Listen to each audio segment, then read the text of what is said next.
Yan, so recorded po dito sa ETVM. Meron Yes. po tayo buhay na patotoo. Yes. Yes. A witness. A witness. Hindi pwede makapagkalimutan. Living witness. Wow, tingnan mo. Galing Kaya po pala tayo. Kailangan ng future saint.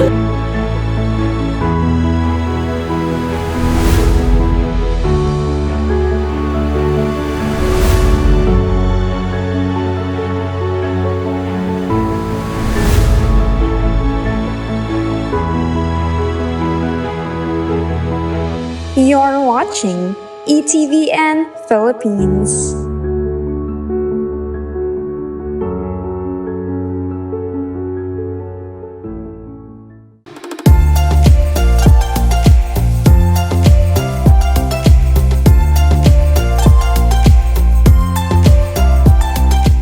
So, pag Feast of Booths, Feast of Tabernacles, the temple of Jerusalem would be full of light.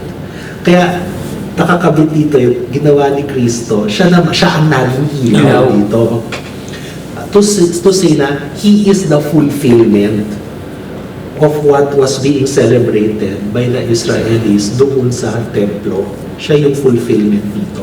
Siya ang tunay na ilaw. Amen. Which is actually another way of saying na Diyos siya. Amen. Yes.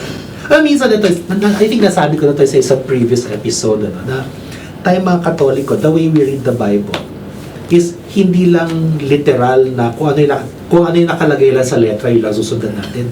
Ating pinagninilayan, ating pinag-iisipan, ating ninanamnam, ating dinadamdam, lahat ng pwedeng kahulugan ng banal na kasulatan, kahit yung mga misteryo na nakapaloob sa mga nakasulat dito. So we really go just beyond the letter.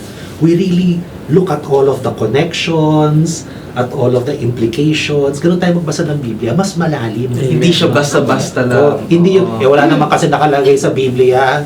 Nakalagay siya, magbasa ka na maayos. Basahin na lang. Magbasa ka na Kailangan maayos. No, eto pa. So pagkatapos nung sinabi ni Peter, I will make 3 tents here, actually 3 tabernacles.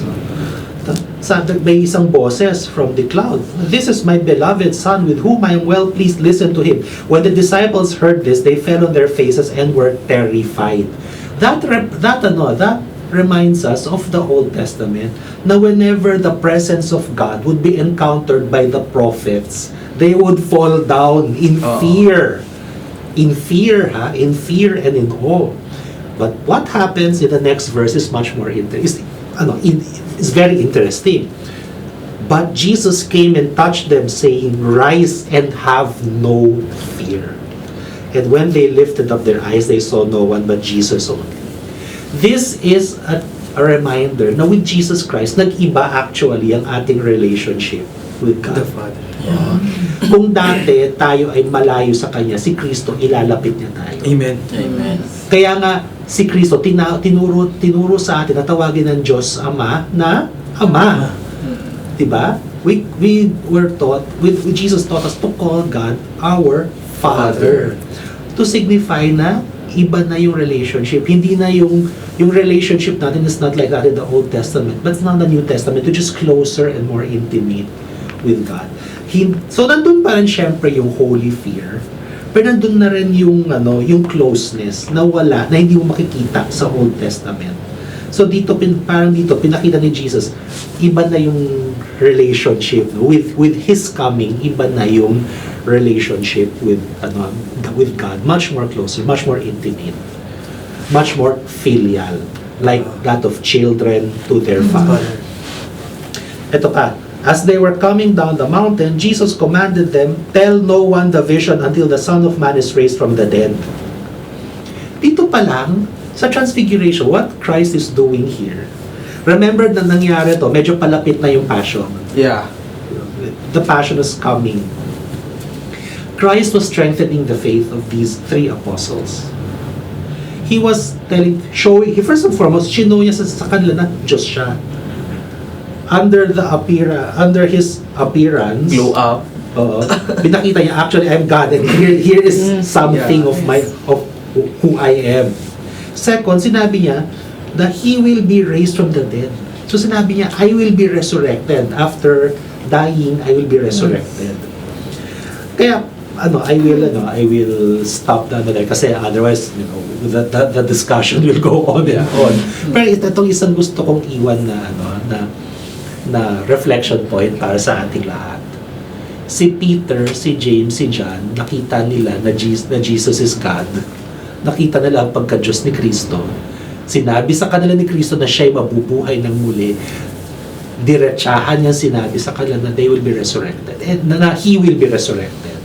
And yet, when the passion came, si Peter, dininay pa din siya 3 times. 3 times. Oo. Si James, tumakbo, nagtago. Si John lang, yun na natili by the side of Christ. And even then, initially, at the agon, after hinuli si Kristo at the garden, initially, John, John fled also eh. It was later on, nung Good Friday na, nung naka-crucify na si Kristo, na bumalik si John. So, siguro reflect natin, we as Christians, we as Catholics, lalong-lalo pa marami sa atin involved sa simbahan, defenders of the faith, marami tayong pagkakataon na nakita na natin bakit tayo dapat naniniwala kay Kristo. Dapat alam natin ang pananampalataya natin. Narinig na natin madalas yung mga kwento ng mga milagro ng ating Panginoon. Pero bakit sa buhay natin minsan para bang hindi tayo naturuan? Parang hindi lumalabas sa buhay natin yung pinakita na sa atin ng katotohanan ng ating Diyos, di ba?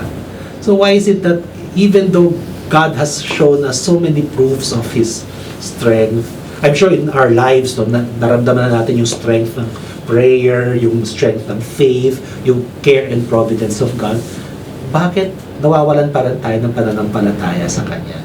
So, discuss. Siguro bro, maganda na rin tanong natin sa mga kasama natin na paano natin may apply yung transfiguration na ating Panginoon o pag-glow up sa ating mga sarili. Glow up. Pero Siguro bago magpunta kay siguro- Belo. Bago siguro natin pag-usapan yun, di ba? Tama ba na gamitin natin ang word transfiguration as of today para sa ating mga ordinary people, which is sigad lang, kaya nga sa chosen, di ba, na palabas, iniwasan nila yon. So, hindi magamit. Or transformation. At tayo kasi, remember, on Pentecost, bumaba ang Espiritu Santo. Yes. At bumaba siya sa buong simbahan. So, tayo mga Katoliko, naniniwala tayo na when we are in the state of grace, we are living temples of God. The Holy Spirit dwells in us. So, the answer to your question is oo. Masasabi natin na we can be transfigured also like Jesus Christ. Siyempre, dapat sumunod tayo sa kanyang turo at dapat nasa grasya tayo kasi kung wala tayong grasya, hindi tayo matatransfigure ng tulad niya. Pero yung nga tanongin natin sa sarili natin, ano bang ginagawa natin sa buhay natin para matransfigure tayo? Ako, gusto kong balikan yung question na yan. In relation din sa question ni Brother Christopher. Kasi ako, i-relate ko ulit siya. Actually, nung una kong nakabisado yung Luminous Mysteries, lagi kong iniiyakan yung fourth mystery, which is the Transfiguration. Kasi nire-relate ko siya sa buhay ko na from being into a sinful person, tapos change ako ni Lord. So nakikita ko yung sarili ko na nandun nag-glow up ako, nandun yung transfiguration na talagang with the grace of the Lord and with the help of the prayers and deep discerning and deep contemplation talaga, magbabago ka talaga and mas bubuksan mo yung sarili mo sa kung ano yung will ni Lord sa'yo. Kaya nga tayong mga catechutes na andito tayo ngayon, we are serving our viewers para i-share din natin sa kanila kung ano yung joy ng pananampalataya natin dito sa Katoliko, di ba? Yes. So yun yung takeaway when it comes sa transfiguration, kung paano natin siya i-apply sa sarili nilang buhay. Baka meron pa tayong iba dito na having the same feeling regarding sa... Speaking na sa catechutes, talaga nag-glow up tayo. Dito mo, dalawang yung lalaki. Glow up talaga tayo. The kidding aside, may mga stories akong naririnig na may ibang tao daw na kapag nakikita nila, mayroong liwanag na nakikita sa kanila. To hear that some story. May mga ganun tao eh. Pag Ay, oo. Yes. pag napapass by, parang may something like Kakaibang liwanag. sa iyo. Kay brother, kay sister niya yan. So parang nakaka-inspire. Paano kaya gawin sa atin? Kasi minsan pag dumadaan ako, dilim nakikita sa akin.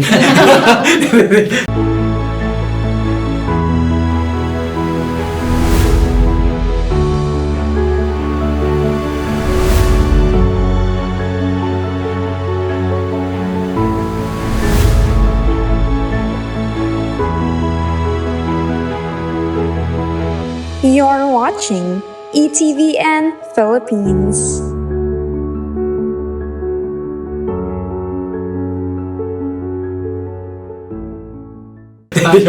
Personally ako, just a short story, ayoko i-identify.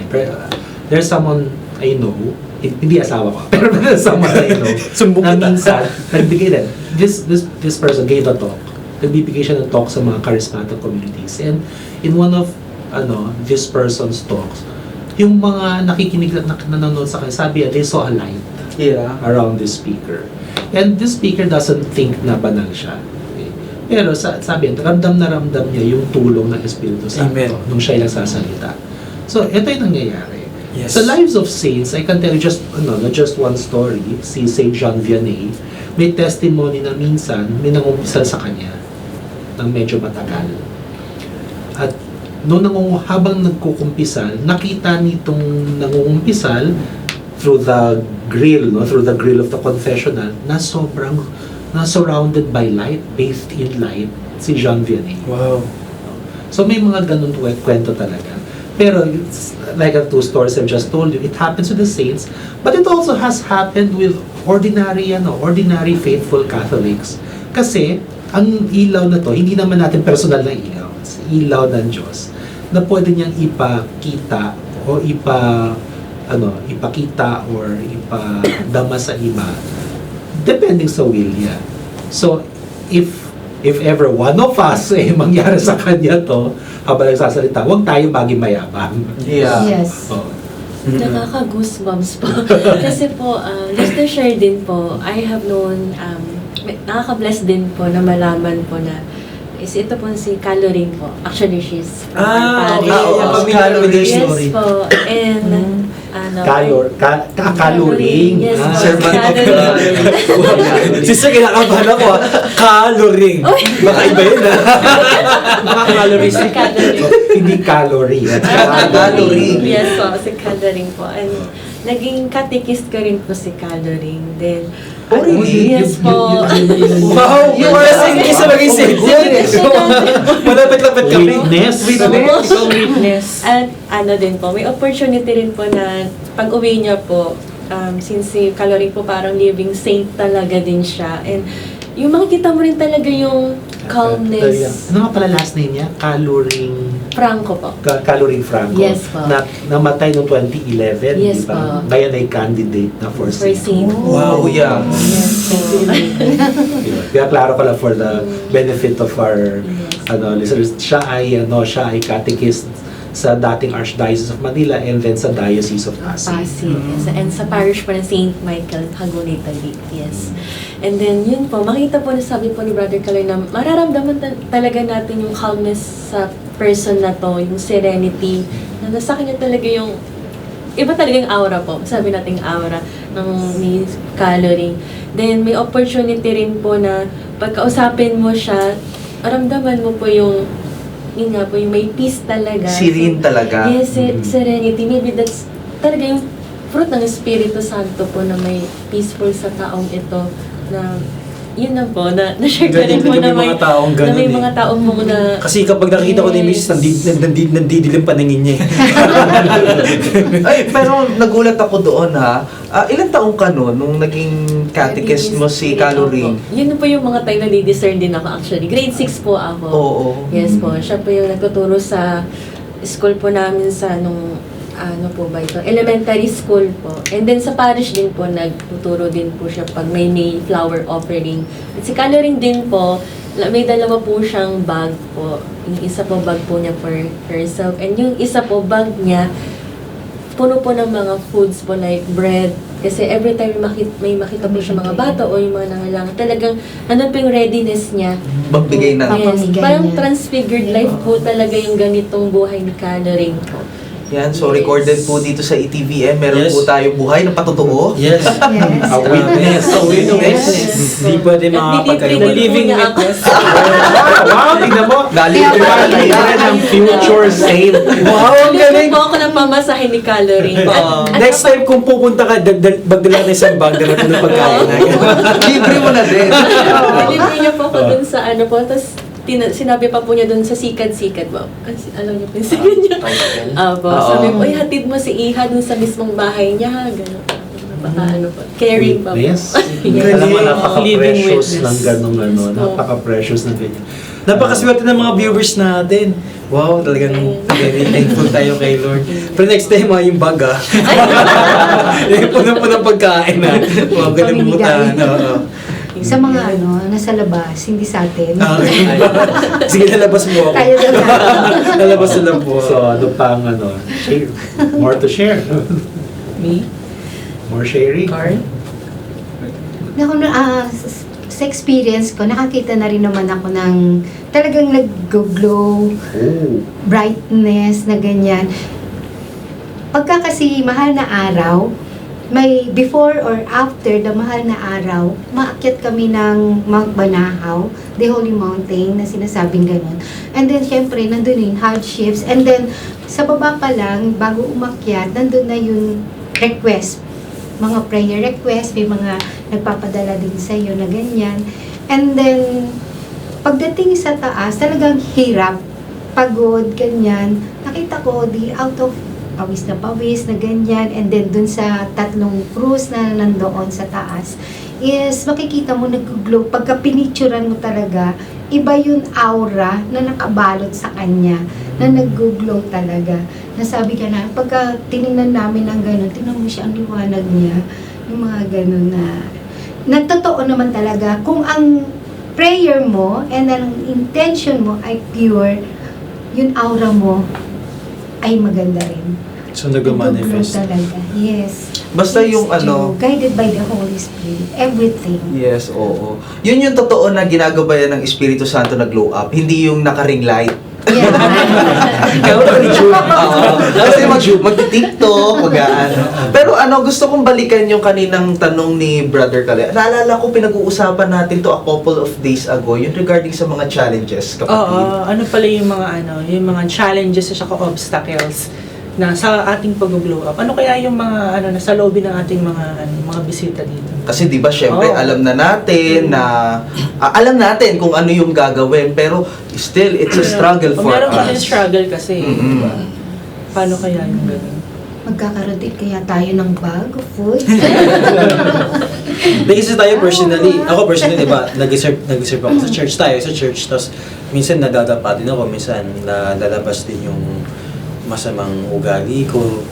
So, Chismis. Hindi po, be honest lang po kasi talagang nadadapa din po talaga ako. Siguro kaya hindi pa siguro nakikita yung liwanag sa akin. Siguro more prayer pa, more do works acts, charity, ganun pa po. Siyempre sa studio ng ETV, may dalawang ilaw, kaya ako nag-glow. Yung pin mo dito, nag-glow. Oo, ayun naman para sa akin siguro yung obstacles saka yung challenges siguro. Siguro sa i-aani ko lang din yung sinabi mo, brother. May masamang ugali ka din. Hindi, syempre, di ba, sa pag-serve sa ating simbahan, hindi naman tayo pare-parehas mababait at hindi naman tayo pare-parehas na may masamang ugali, di ba? So parang inaano ko siya sa pakikisama rin sa mga ministry natin sa ating pinagsisilbihan. Syempre, meron din masamang ugali, meron ding mabait. Siguro challenge sa akin yun kasi syempre paano mo siya pagpapasensyahan, paano mo sila i-handle, di ba? Sa araw-araw na makakasama mo sila, syempre. Yun, para sa akin parang challenge yun kasi doon nasusubok yung pasensya ko eh. Yung pagiging imbis na nasa way ka ng saintly livinghood eh, mapupunta ka sa isang makasalanan na di ba? Sa pag-isip sa kanila na masama. Yes, parang- Siguro yun yung para sa akin na Tsaka, challenge. nakakalungkot lang din kasi, di ba, may mga ibang tao na sinasabihan tayo na nag-serve pa kayo sa simbahan. Yes, Tapos isa yun sa... Ako, guilty din naman din Isa ako. rin siya.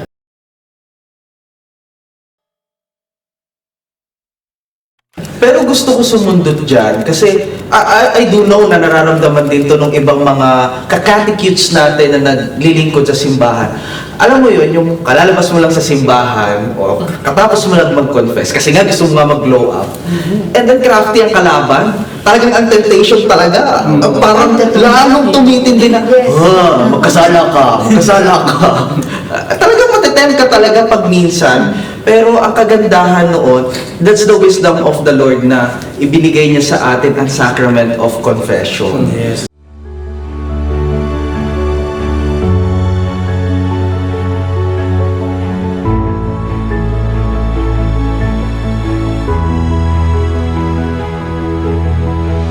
You're watching ETVN Philippines.